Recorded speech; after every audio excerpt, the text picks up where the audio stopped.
Good morning. Good morning. With the help of Hashem, we are learning Yerushalmi, Terumos, Perek Ches, Halacha Gimel. We're learning today Daf Ayin Hey. We left off on Daf Ayin Hey Amidal of 5 lines from the top of the Amid, already beginning with many different girsois of who this Bar Yudne is, and we are continuing to learn the sugya of Gilui.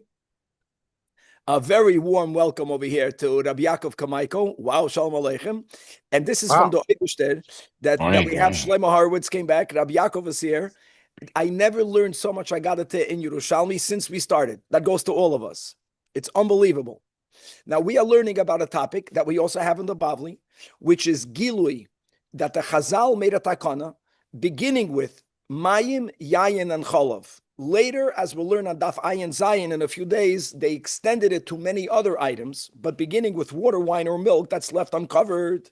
And as the Mishnah explicitly said, for a very small amount of time, uncovered, unobserved for a couple of moments, you're not allowed to consume that liquid because of a small possibility, and it's clear it's a small possibility. But when it comes to sakana, chamira sakanta me isura, we have different ways of going about how much credence do we give to something that is only in a very small percent. When it comes to hilchos isurim, like a sfek sveka will normally be mutter. Right? When something is very unlikely to happen, halachically, we don't take it into account. When it comes to danger of health, we take into account even that, which is a very small possibility. And the Chazal made a takana, if it's left uncovered, you may not consume it. The reason why we are learning it in Masechtas Truma is because wine of Truma, like any other Truma, has to be guarded, may not be disposed of. Nevertheless, if even wine of Truma was left uncovered, even though the possibilities for it to have had a snake or a rachash not only drink from it, but then deposit venom in it is very little, but it doesn't matter. Chazal said you're not allowed to consume it, and you have to destroy that wine. You have to throw that wine out. Now, in that context, we started to go into details yesterday, and we learned about a type of wine called kunditoin, or called chad. Chad literally means sharp. We interpreted yesterday that kunditoin is a mixture of wine, pepper, and honey, that snakes don't want it. And it doesn't mean that snakes will never consume it. It does not mean that. It does mean is that there's the percent of the chashash, the possibility of a venomous creature consuming and depositing venom in that type of wine is so little that even though chamira sakanta meisura, Chazal did not make such a takana. Now, what we learned yesterday was really a machlokes amoraim. We had the Rabbi Yitzchak bar Nachman that said that kundintoin wine is not subject to the decree of Gilui. That means even if it was left uncovered, you are allowed to drink it.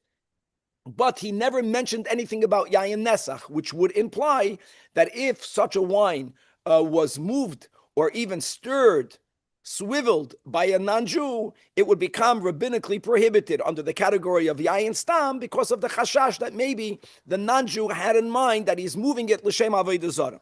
However, Rab Simon went even further. He said that just like this konditoin wine is not subject to the takana of Gilui, it's also not subject to Yayin Nesach. Everyone agreed that there's no Gilui issue. The only question was Yayin Nesach or Yayin Stam or not Yayin Stam. That is what the Gemara will pick up today by giving us more opinions, which will actually be more strict. Now, we're going to have a lot more in today's daf about Yayin Mevushal vis-a-vis Gilui. We learned yesterday, right, that was the story that we ended off, that Yayin Mevushal, really we had on top of the Amid, on daf Ayin Hey, really it was a machlokes of Amoraim.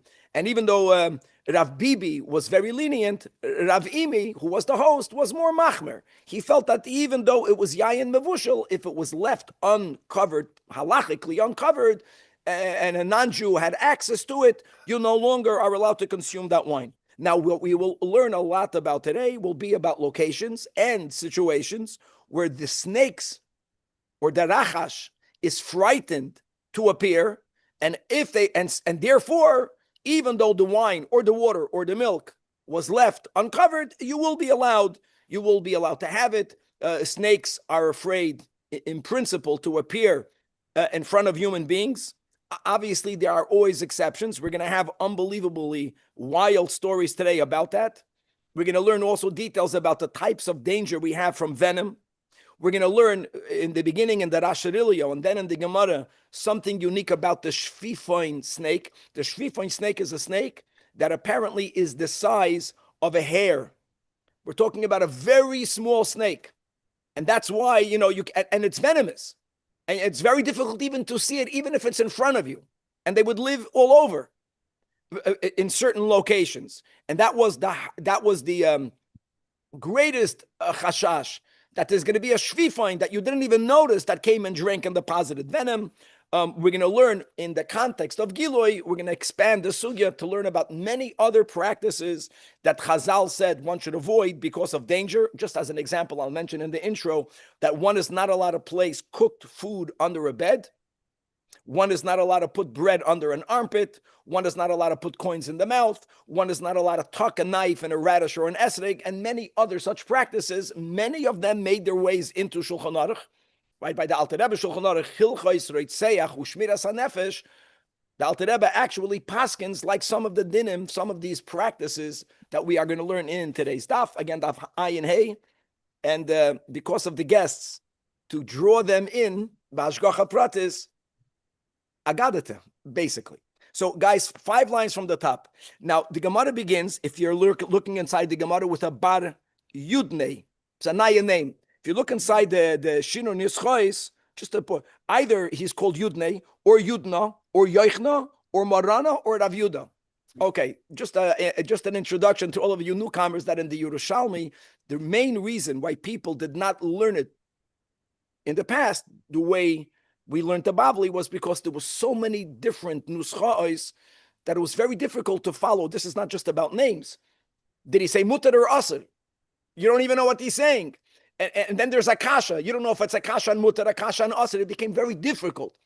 All of that, to the credit of Oiz Vahadar, and based on them later, the art scroll, all of that, we chose a certain mahalach, and it works. And no doubt that the limud of Yerushalmi is going to spread like wildfire. So let's go. Bar Yudnei igale kunditoin didei. So kunditoin was one of the 3 that we mentioned.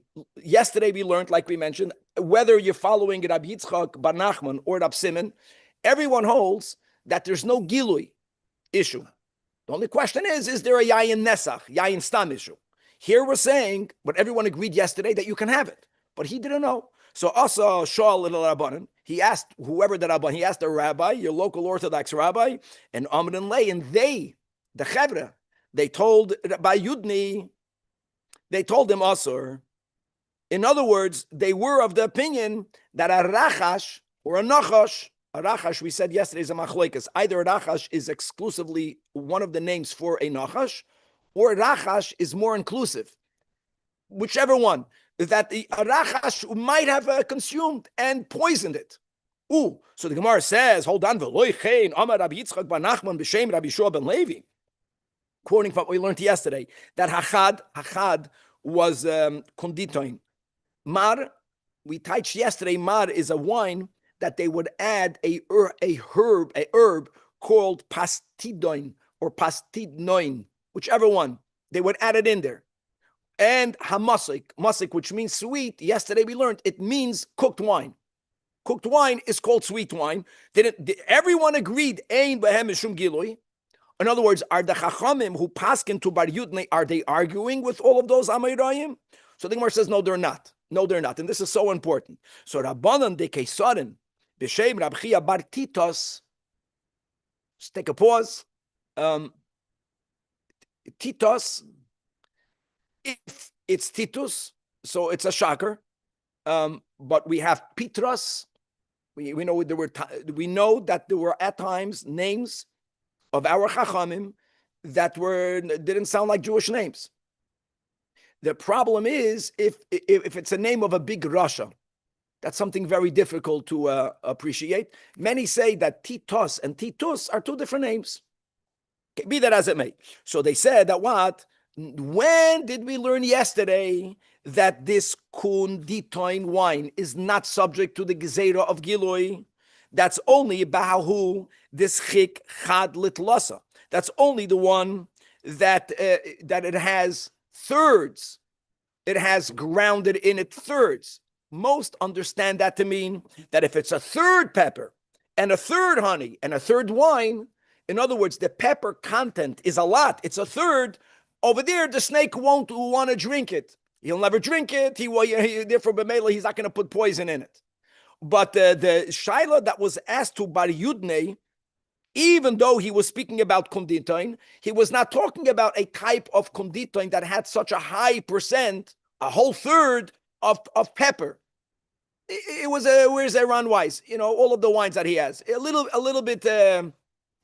You get nachas of it from your father. Your father has the best wines, so it has a little bit of a tam of this. That is not enough to scare the snakes away. Okay, so you can have the same name, but it's a whole different quality.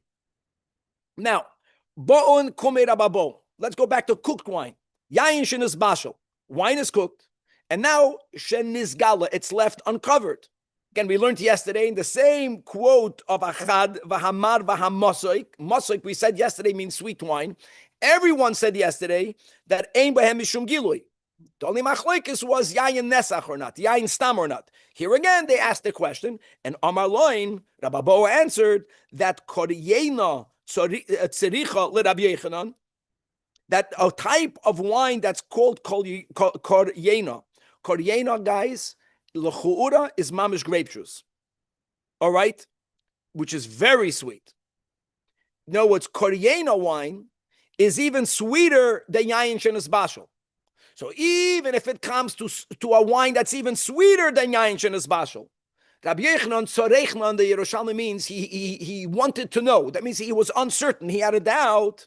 He had a doubt if grape juice is subject to yayin shenis gala or not. So avade is loikolchein yayin mevushel is certain.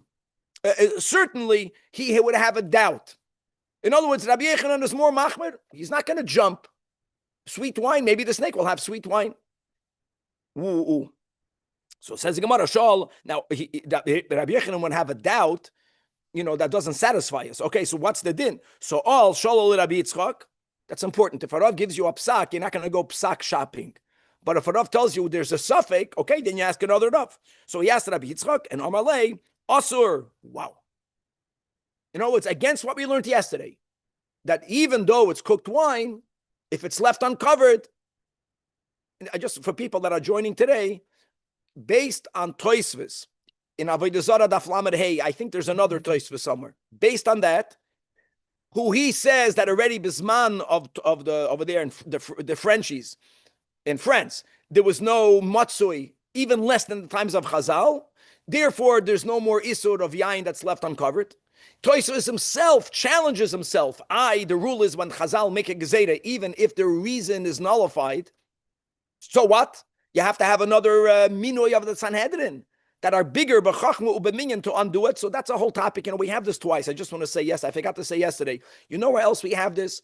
We have this regarding, are we allowed to clap hands, bang on the bima, and dance on Shabbos?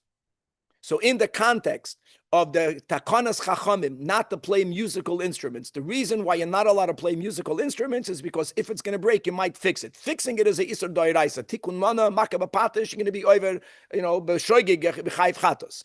So therefore, you're not allowed to play musical instruments. Then the question is, can you bang? Can you bang? Can you clap your hands? If you do this, you might play musical instruments. So and the Gemara says you're not allowed to do that. So Tosfos says in Shabbos that since bismanenu we don't know how to even fix a musical instrument. So therefore you can clap your hands, and the Hasidim, and there are more paskins like Tosfos. Just there also people ask again, how? So what if the reason is not nimtza? Over there the answer is different. Over there the answer I remember because I remember the Rebbe used to clap many Fruma Yidden until today when they clap on Shabbos. Remember Rabbi Chadakov, he would make a shinui, and every time he did it, the Rebbe would make sure he clapped straight. And then next week, he's back to his unusual clapping. That's the biggest example of a chassid, that you do what the Rebbe says, but he had a Masoira that you have to make a shinoi. All Litvaks have that. They hesitate even with dancing. Rabbi, with these Tosfos, why you cannot play musical instruments by Oh, himself. I want to answer. So there, I remember in yeshiva that the reason why that Amma Paskins like I don't know Svardim, that Amma Paskins like Toysva is that today you're allowed to do it. That's because the original Gezeda was only on playing musical instruments, and that taka remains. No, it's Toysvis doesn't say that since you don't know how to fix instruments, you can play a fiddle. It doesn't say that. That fits with the rule. What the Toysvis is saying is that Chazal said don't play instruments. Then you extended it. Don't even clap your hands. So for that you can say, come on, we don't even know how to fix an instrument, so don't stretch it that far. That's a logical thing. That fits more. The problem here is an our topic that how can we take a paskan like Toysvis, Me'ikadin, other than Yain for mitzvah or for Kiddush and Avdallah. How can you do that? Chazal made a takana. That's a big kasha. I just want to let people should remember that. But coming back over here, anyways, Rabbi Yitzchak says that even cooked wine is problematic. And then, no, it's Rabbi Abo thought Rabbi Yechanan had a suffix. It's amazing how the memory works. After he heard that it's asur, so inhar, from the word light. Light means he was enlightened. Here it means he remembered. Inhar Rabbi Abo, that even Rabbi Yechanan explicitly said, Vaday asur. It's important. Not a suffix. Vaday. Remember, someone shared with me, I'm going in a complete different topic that I'm talking about the tchelas that they found in the 90s. The Murex trunculus, or I forgot the name. So they ask, and slowly, all of many people wear it. So someone showed me that they asked Rabbi, the Chat Rabbi Belsky is wearing it, the blessed memory from the OU. They saw him. So they asked him, the suffix, he says, no, it's a vadai. You go from suffix to a vadai. Anyways, vadai usher over here. Now, more about Gilui. Says the Gemara, Rabbi Yaakov Baracha, again, even though the B'Shem, I'm getting used to it, right? They don't write B'Shem. In the Bavli, it's Amar this, Amar that, Amar means in the name of. In the Yerushalmi, when they write in the last name, B'Shem Rabbi Lazar, they just abbreviate it. It's Rabbi Yaakov Baracha, it's Ki'ilu, B'Shem Ravimi, B'Shem Rabbi Lazar, that Im Hoya Nichnas V'Yoytze. You see, I know that we say today in the kashrus world, Yoytze V'Nichnas, because we're Babylonians. The Yerushalmis, after Eretz Yisrael, they can say everything the opposite. They say that we say the opposite. It's not Yoytze V'Nichnas. Makes so much sense. Think about it. What happens first? Are you Yoytze first? Are you Nichnas first? That's the Kotzkas Kash over there with the Cholim. The Malachim or Oilim v'Yordim. The Malachim begin in the Shamayim. So it should be Yordim v'Oilim. So they asked the Kotzka, why aren't you asking that question? He says, on Chaloimis, you don't ask, there's no kashas on a Cholim. But over here, the real expression, Nichnas v'Yoytze. Once you get this, you'll never say opposite. So he says that based on the fact that generally, there are exceptions. Snakes are afraid of humans. The Torah says that really in the Chumash, that there's animosity between us. And they're very sensitive to movement. Don't forget, they slither on the ground. So when the movement, they sense movements, and they sense human movement. So when they sense that people are there, they don't want to appear. So even if you don't have a mashgiach tamidi ki'ilu, if people are coming and going into a certain environment, says B'Shem Rabbi Lazar, all of the wine that was left uncovered is going to be okay. Now we got a problem with that. Look inside the Rashirilio. This is very important. On the right column, in middle, it's 5 lines from the bottom. It's probably 6 or 7 lines from the top. The word mutar. Hamashke. The mashke is mutar. Mashke means not just wine. Wine, maim, yayin, cholav. Why? She'e masai olav.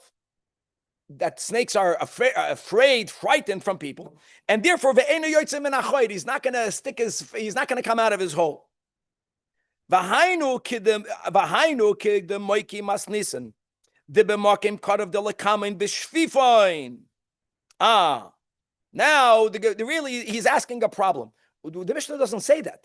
The Mishnah says, what were the words in the Mishnah? That how long does something have to remain uncovered for it to become a problem? I'm just quoting the words in the Mishnah. Kidei sheyavoy harachash mimakim karoiv. Mimakim karoiv means that we have to presume the worst. That from, I have this on the table. Maybe there's a rachash under the table.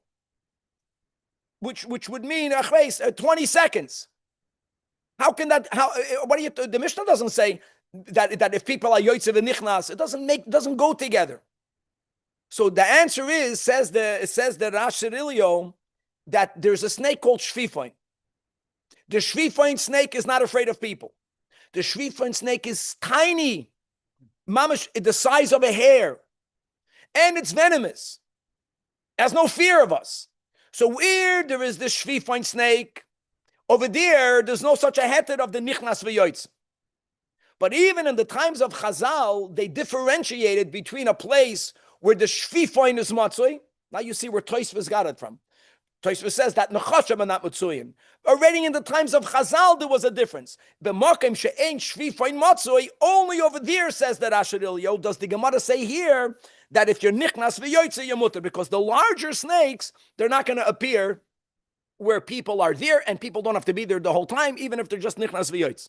Says the Gemara that bar notoise is Galilei gisei. He had a barrel. What was in the barrel? I don't know. Doesn't matter. It could have been water, could have been wine, could have been milk, and it remained uncovered. All shol Rabbi barbo mamol, whether he can have whatever that liquid was. Amalei told him.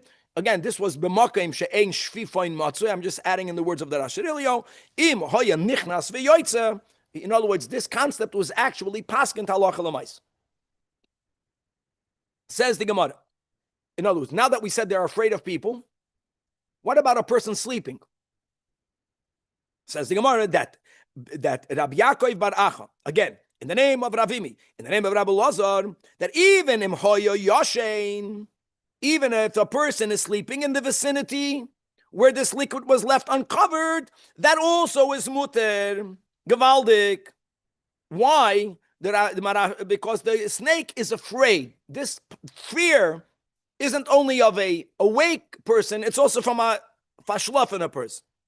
Now, Rab Chanina and Rabbi Shua ben Levi, they said like this, Chad Omar, one of them agreed with it, that even if there's a person that's yoshein, whatever was left uncovered in that vicinity will remain mutter.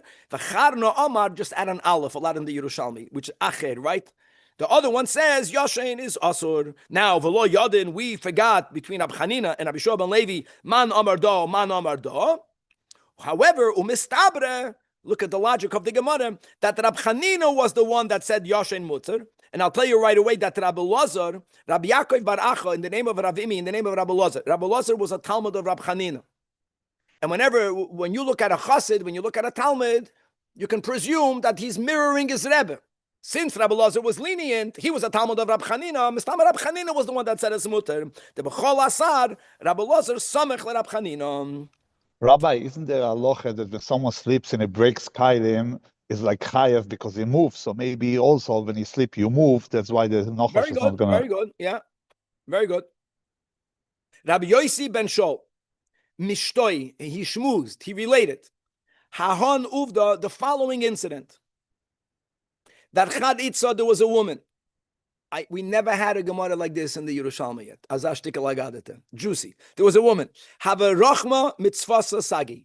In the Yerushalmi, the word mitzvah, stam, means tzedakah. Be'emes in the Bavli sometimes, but that's the rule. She loved a lot giving tzedakah. That's what rachma means to love. Rachma mitzvasa sagi. She loved a lot the mitzvah of giving. Ubayla, for some reason, some people put it in the brackets. I don't know why. The husband, sonei mitzvah, he hated giving tzedakah. All right. The more she loved, the more he hated it. Chadzman, came a time, Sole Gaboch had misken. You see, you guys, you Ivrit speakers. A misken, a nebach, a guy that he had nothing. Someone who came there, so she invited him in, and Yohavas Kumei Mechel, and she gave food. Min achal, either during eating or after he ate. Mitamol, argasht baalo. She islak, she sensed, the wife sensed, oh my God, my husband is coming. He would not like the fact that she invited the pauper in to give him food. So, and the only way to hide it was to put him in the attic, to put him up on the boidim, to put him over the beams. Is Yahafte goy ilisa. So he was hiding in a place that actually from his place, he can see what's happening down there. Now, he walks in, there was food on the table. What did she do? She's telling, honey, I was preparing supper for you. Verstehst? So he's going to eat now. So Yavas kume ba'ilal, she placed the food. What happened was, Achal, he's eating. I don't know if it ever happened. This happens a lot in the middle of learning. You see people learning and they fall asleep in the middle of learning.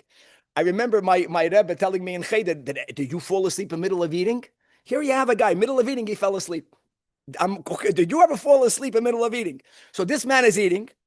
Mistama, the food wasn't so tasty. I don't know. Numb, he became drowsy. Not just drowsy. Udemachle, he fell asleep. While the guy is sleeping, Asa chivya. Now, guys, even though we said that snakes are afraid of people, yeah, but there are exceptions. Because the Chachamim don't have to be chayish to something that's very, very unusual, which is what happened. So as this man is sleeping, she went back into the kitchen. Don't think there were big houses. She wasn't watching, but the guy, the ani, was watching. So Asa chivya comes along a snake, and there's food. So Achal min man and he ate from what this guy was eating. Like I'm just saying that Chazal didn't say uncovered food is problematic, but the fact is that he began to eat, and Vahavam Mustakebe, who saw the pauper, the ani saw. You don't see the snake depositing venom, but you know these sugyas. You understand that once a snake goes into food or drink, that's a snake. Not only do they take from you, but then they poison you. So Minda Atar, the husband awakes. He wakes up, and the food is there. He's about to dig in again. So Shirei Hahudi Elisa Malulabe. So the pauper, began to tell him, don't eat it. Now, by doing that, he exposed the fact that he was there, exposed the fact that the wife gave him food, but he saved this guy from perhaps dying. Okay, so that's the end of the story. Now, says the Gemara, from here you see that Yashen Mutter. Now, I want to tell you, when you learn the sugya, you would normally think the opposite. What would you think? You would think, from here you see that when someone sleeps, a snake comes. The fact that there are very unusual events that happen is b'chlal not an issue. Chazal don't have to be chayish ad kedei kach. For some reason, this person was someone that we value his choices. From the fact that when he woke up, even though Mistama, there was also drink there, he began to eat and drink. He was going to eat and drink. The Gemara is learning from this man that he was a snake. He hated giving tzedakah, but anyway, other than that, you can learn from him. So the fact that he was about to eat is araya that you can presume that since you were there, you don't have to be chayish to snakes. L'chayra, that's araya. So the Gemara counters you can bring araya. Why? Because that's a scenario where Bidir Hava, he was certain there is no issue. How was he certain there's no issue? How was he certain? Maybe he also held that when you sleep, there's a problem. So the Mara folder gives two possibilities in understanding this Gemara. 7 lines from the bottom. In the beginning of the line, Birir Hava. Either Hashas Doicha, that the Midahasam Leka Lamashna Minei. Why? Because the Barilei, Doloi Ochal Mi Oisa Akairo, Shoyeroitza Lechol, Shoyebasimana. First of all, it could be that he had a simon. The snake, somehow managed to eat and didn't mess up a simon. That's something very unusual. I don't know what that would be, but it's not. So then it gives an v'yesh mefarshim that like this. First of all, the Gemara never mentioned liquid. The Gemara spoke about food. Food is not a problem. Also, we learned in the Mishnah that when the snake eats from a fruit, the Mishnah says, right, if the fruit is moist, then the whole fruit becomes problematic. But if the food is dry, only where there's a hole is problematic. So it could be, but it doesn't mean certain. Somehow he understands that it was karush, it was hard, it was dried. And not only that, when he woke up, he saw a snake bite. He saw holes. But he felt to himself, since my food is dry, my wife is giving me dried out the good food she gave to the pauper. What was left for him was his kugel. It was dried. So he felt, all I need to do is to eat from the other side. The pauper didn't know about that. The pauper saw a snake going into the food, and he went away, and he told him, don't eat it, the snake bit it. Either or no, you can't bring a raya, but if not, we're bringing a raya from the behavior of this miser. Now, the Gemara asks, aside of the fact that he was a miser, you're learning from him, that means he's someone to be learned from. But the whole thing doesn't work. In other words, l'chora, what did he discover? He discovered that prior to him coming home, his wife invited someone in the house. And somehow from this story, no one says what happened later, but it appears that their marriage did not fall apart. Why would that not be a problem? Should he not be suspicious his wife was alone with someone? Daf ayin hemad base. The Gemara gives you a big klal. It sounds very stark, but I'll explain something just to qualify it a little bit. Mikiven deloy chashad al hada, since he was not suspicious of being a murderer, I'll explain to you what that means. So you are halachically allowed to say, you can presume that this pauper for sure did not commit adultery with his wife. We have a pasuk in Yecheskel that we equate niyuf with murder, as it says, kinei efu and vidam biyodeim. We are not saying, just to qualify, that someone who commits adultery is someone who is going to murder. We're not saying that. What we are saying is that for someone to keep his behavior hidden, he was not going to murder the husband. Let's say the man would have eaten the food, he would have died. Who killed him? Not the pauper. Will the pauper do something to his detriment to prevent him from dying? Someone who's a noyef would not do that. The whole way a noyef works is he's hiding, doesn't want to be exposed. That's a lot. Danny, I understand this very good. No, it's, didn't we do the opposite last time? Which is? Where the guy came out from behind and he saved the guy's life. This was the charaya that they weren't together, and then it said no, maybe they were because man Gimel was. Let me see that story and see how that aligns over here. Think over here, prevented. It's the opposite. He saved his life. And it said, yeah, he saved his life because No. Okay. Let's go look. I want to take a look at that. Okay, weiter. More stories. There was a tabach. You see, these tragedies always happened. That what?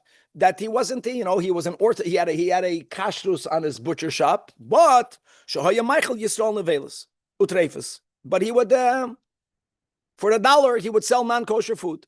Both nevelis is an animal that wasn't even slaughtered. It could be a kosher animal type, but it died without shchita. Treifus just means an animal that had a proper shchita. All the 5 dinim were fulfilled. Elamah, there was treifus, right? From the 8 treifus, from the 18 treifus, there was a puncture in the lung. Okay, that was his sin. Pamachas, there was a time that shasa yayin. I know here it says be'erev Shabbos. The Pnei Moshe has a girsa be'erev Yom Kippurim. Pnei Moshe, just take quick. We have enough time. Take a look on the top. It's all the way 4 lines from the top. So he says that in Avodah Zarah, in the Yerushalmi Avodah Zarah, he shloime. How do I know it's Yerushalmi? Because it says Perek Beis Halacha Gimel. If it would have been Bavli, it would have been Daf. God asked, dear the erev Yom Kippurim, and im chashecha, and he decided to make a l'chaim. There's a new minig from Amaratzim called Bain, and that's what happened. Toyamel, yeah, they're borrowing a term of kedusha, applying it to a inyan of v'chulei. So shasa yain harba, he drank a lot of wine, and then not only drink a lot of wine, but for Allah lagag, since he was drunk, he went up to the roof, and he thought that he can fly, or he was not the normal fear of don't go too close to the edge. He didn't have, and the nafal mace, and he died. Not only did he die. Now it's already Yom Kippur, right? It's Kol Nidrei. The dogs were eating up his blood. Now, to completely separate one story from the other, was it Shabbos Daf Lamed, where after David HaMelech passed away? I think it was on Masechta Shabbos, right? David HaMelech, Shlomo HaMelech came to ask by the Chachamim whether he can move his father. It was even though a corpse is muktzah. But there's covered abrias, covered ames. And over there, the solution was to put a kikar or a tinnik over there. So over here, the same thing. In other words, dogs are eating up during the week, you would move him, but it was Shabbos or Yom Kippur. So asen v'sha'alon l'Rab Chanina. And what was the question? Mahu min misei min kumeihain. Can we take him away from them? Can we take his remains away from the dogs? So Amar Loins, Rab Chanina responded, let me tell you something. Since it says on Parshas Mishpatim that Ubasar Basada Treif Eloi Soichelu, we Yidden are not allowed to eat treif, number 1. Number 2, to whom should we give our treif? Lakelaf Tashlichu Noisei. But this guy, not only did he feed treif to Jews, he also did another sin. He took away from the dogs their food. So now justice. This guy, you guys love him. And what did he do from that? Machalas Yisrael. So he says, Arpoinun. Arpoinun means leave them alone. Leave the dogs. Leave everything the way it is. Why? Because they're taking what rightfully belongs to them. The Medidoin inun achlin. How great is that? Yeah. Belongs to his blood belongs to them. You know, there's a story in Likutei Diburim, a very lengthy story about a inn that became possessed with shadim. And the big story is that the original owners, they had a weakness. They had a lot of nivel peh. And every time they said something unclean, you create energy, amalach hashed. And they had distant relatives. So their taina there was a dintoida with them under Rabbi Leo Baal Shem. It's like an unbelievable story. And they taina that they own the inn. They're the closest heirs. No, there's a justice over here. Now, this next story is even more shocking. And this is a Yerushalmi word. Other than in the Yerushalmi, a chassid means a chassid, right? The Yerushalmis understand you can be a chassid, but you can be a troublemaker. They still call you a chassid, but it doesn't mean you're a chassid. You would think the Gemara calls someone Maisa b'chassid echad. When you hear normally Maisa b'chassid echad, you're going to hear Achsidu Shemaisa. You're not going to hear Achsidu Shemaisa. What happened was... Why not move the dogs? First of all, Kevan, dogs are muktzah. No, just scare them off. They wanted the blood more than you can scare them off. This poor guy's, he is whatever he is, but still he deserves a proper something. Yes. Don't take everything so literal over here. Relax. Got it. But you're right. I mean, you can shout dogs away, but just to know, you can even walk a dog, even on a leash. That's a whole Mishnah. But you cannot physically move a dog you cannot move a Baal Chai on Shabbos. Now, the word megalgel is understood by most as melagleg. Maybe it's a mistake in Girsa again. That this chassid was melagleg begilu yain. In the Bavli, they would not call him a chassid. They would call him a cynic. In the Yerushalmi, no, chassid. He was a chassid that what was his weakness? That he laughed about this. He said, what are you hackskan cup that you're going to leave it uncovered for 30 seconds, that it's venomous, it's poisonous? Okay. One time, because of him being malagleg in Giluyain, so one time he left something uncovered and he drank it. What happened was that a snake put venom in it and he got dalekes means he got fever. He got sick because of him being malagleg. Not meruchnius, because he drank something poisonous. This was a chassid. A chassid here also means that he gave lectures. He had so much fever, so he needed to, in public, when he was darshaning, giving the drasha. What the Pnei Moshe writes over here wasn't that he was drinking, is that he was so full of fever that he needed to have a cup of cold to put it on himself to keep his temperature down, and that's something that is not nice to do on Yom Kippur. But he had no option, and that was to expose the fact that he was a malagleg on this chazal. Another story. Chad Barnash. Here's a Barnash. Igalele gerav the chamer. He had a barrel of wine that became uncovered. And ozal ba'aruvas tzoyma rabba. And so it came Erev Yom Kippur. On the Erev, right? Erev tzoyma rabba. What did he do? What was he going to do? The whole barrel was uncovered. Is lemish pichinei was going to pour it out.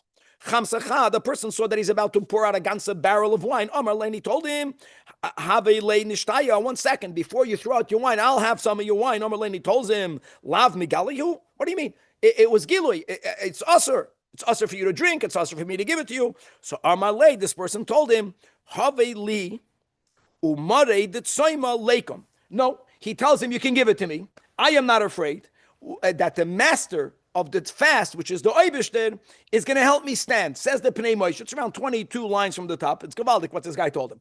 That, right, Umare the Tsoima Leikum. It's the middle of the narrow lines. Ha'adon Haboida, the master, the creator. Shetziva Lotzon, the one who commanded us as Jews to fast on Yom Kippur. And together with that, right, Betisha, what's the Lashon HaPasuk? Right, there's a stira. I forgot for a second. B'tisha liti is the fast on the 9th, is the fast on the 10th. Chazal said both. Fast on the 10th, and God commands us a mitzvah to eat on the 9th to be able to fast on the 10th. So that's what it means. The boida that commanded us, le'echa v'lish sayayim. In other words, I'm going to do a Oichlin mitzvah. betisha v'mesanim b'asora. Thank you. A yamod li, that God is going to stand by me, shaloi enzak mizeh, for me not to get hurt by drinking this uncovered wine. In other words, sometimes people make a presumption, since I'm about to do a mitzvah, it gives me the license to cut other corners. Nevertheless, was is geshen, and he drank. Says the Gemara, loy aspak mishtei, that he didn't manage to take one sip, adi ischalchel, until the poison spread throughout his entire body. In other words, says the Pnei Moshe, the ein samchen al anes, at kedei kach. Just because you're doing a mitzvah. And drinking from wine that's left uncovered for you not to be damaged is anes. Next story. Rabbi Yirmiyah b'shem Rabbi Chia bar Bo, that you should know the difference between snake venom and all other venoms. That kol ha'arasin, all venoms, which are horrible. What is the general effect? Is that ma'alin chatotin. They cause certain skin wounds. But the eres of nachesh is going to kill you. In other words, one is external, one is internal. And as we mentioned yesterday, that aside of the literal, we know clearly that even in Shulchan Aruch, that there's also this ruchnias dike nachashim, spiritual impure energies that also will come and drink whatever that means and leave venom, which is why we mentioned that lifnim mishudas hadin. Many people are chayish. Certainly, if water is left uncovered overnight, this morning here in the shul, there was a bottle left uncovered almost every morning. Someone uncovers something and you have to pour it out. And here in America, you buy water. You pay for water. You have water in the sink because they convince you that the water in the bottle poisoned with the plastic is healthier than the water in the sink. The microplastic, what they do here is they take from the sink and they put it in the bottle. So in the sink, you have alle problemen without plastic. Then they put it in plastic, and for that, you pay money here. And the Eibusha protects us that we get to pour it out. But anyways, whatever the nachash represents is even worse than any other poison. Says the Gemara, Amar, Ein nishalam al giloyim. The problem of having these things uncovered is so severe that if a person comes to a Rav and asks a shaila, this is very important. If the shaila is such a vada, you're not allowed to have it, the best thing is don't even answer. Say, I'm shocked that you have such a question. Don't even, because if you answer the question, the next time he'll ask. When a person asks a shaila, you know what they do? They wait for the Rav to paskin before they throw it out. You have to do something so strong that it left uncovered out. Don't even ask. Don't even answer. Says the Gemara, this is what happened. Rabbi Yirmiyah once came and he asked to Rab Ze'eda Marei Shmuah. So just to know, there were many Rab Zedas. You know, there's Rab Zeda Stam, the great Rab Zeda, or Rab Ze'eda, as he's called in the Yerushalmi. But then there was a Rab Ze'eda that was known as Rab Ze'eda Marei Shmuah. It means he was a master of Braisas. He had some sort of extraordinary capacity of retaining Shemaitza, whether here it means Amorayic teachings, or maybe it also meant Tanoic teachings. And they asked him, a shaila, you know what he did? Not to answer, he fell asleep while you're asking the question. Shoalei, while Rabbi is asking, I had something uncovered, what do I do? Misnam hoya. He dozed off. You know, it's like dozing off in the middle of eating. You're showing that the food is that horrible. Or dozing off in the middle of learning. That's what you're saying. He wanted to show the guy that's asking, you're boring me.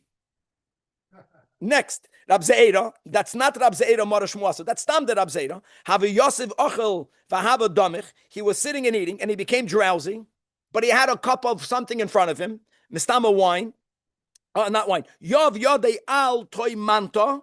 Toimanta, just to know, is the name of the cup. The name of the cup. He had Mistama wine in it. He feels himself falling asleep in the middle of eating, but then the food will be uncovered. Evidently, he is of the opinion that a Yoshein does not chase away snakes, or the Shvifoin, as we'll see in a moment. Shvifoin is not afraid of people. So what did he do? He put his hand on the cup. So like this, the cup is covered. So even though he'll sleep, it won't be a problem of Gilui. And he told the people, Adlikun Baitzina, by Butzina, we have this word in Zoyar, light a lamp, and they lit a lamp. And what did they find? Here we have in the Gemara, this shifoifina, whether it's Gashmi or Ruchnis, this shifina snake, shu doima lesara. I know Kevin is insisting over here his picture. I think it's smaller than that. It looks like a hair.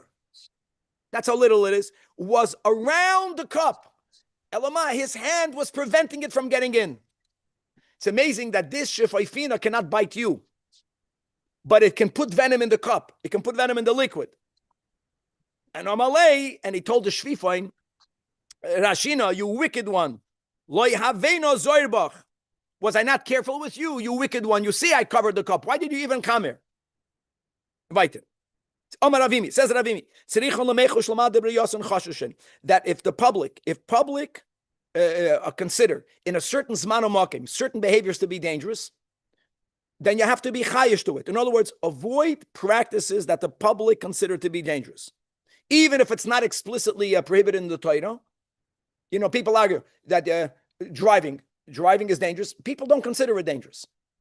But if there's something that in your society we consider there's something dangerous, don't do that.